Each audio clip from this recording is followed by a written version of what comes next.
Shalom, saudara-saudara yang dikasihi di dalam nama Tuhan Yesus Kristus.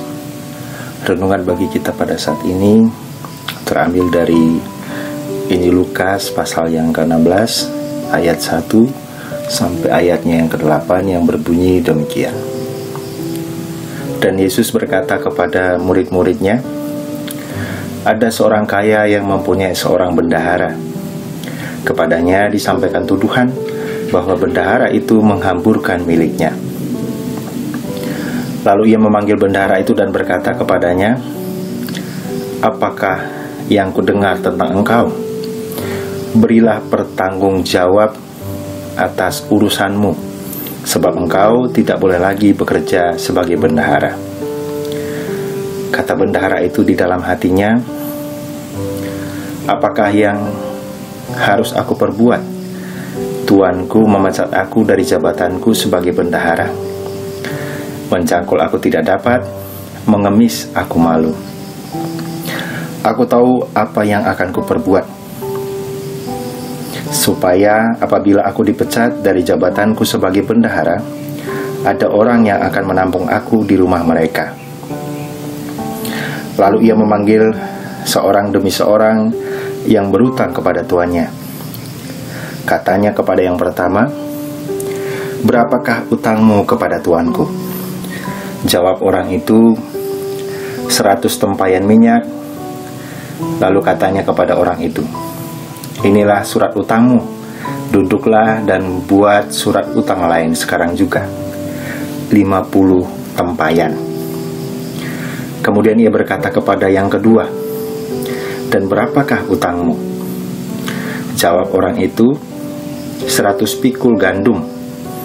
Katanya kepada orang itu, inilah surat utangmu, buatlah surat utang lain, 80 pikul.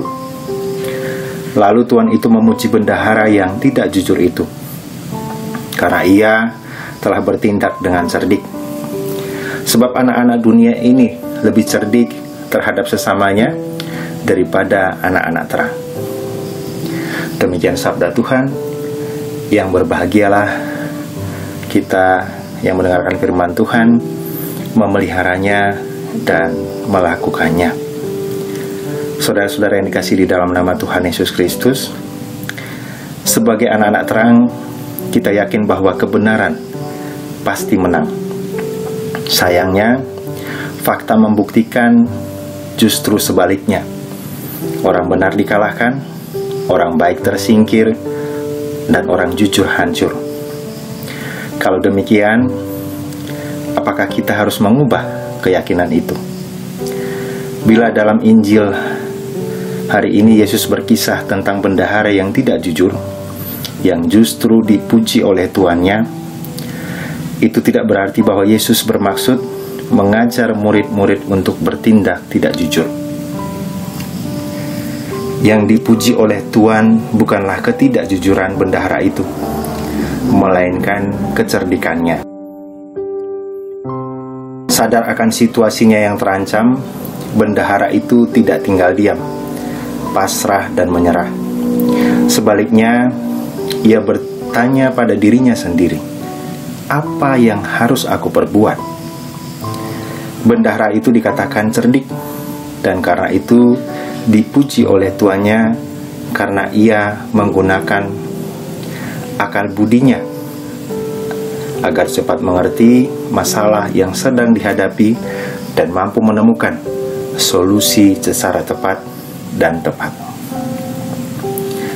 Dengan perumpamaan tentang bendahara yang cerdik itu, Yesus ingin mengajarkan dua hal kepada murid-murid, termasuk kepada kita juga.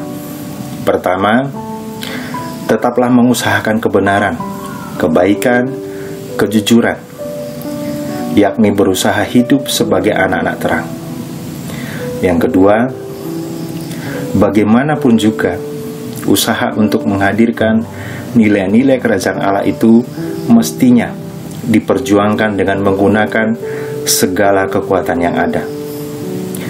Memakai hati sekaligus akal budi, tulus sekaligus jenius.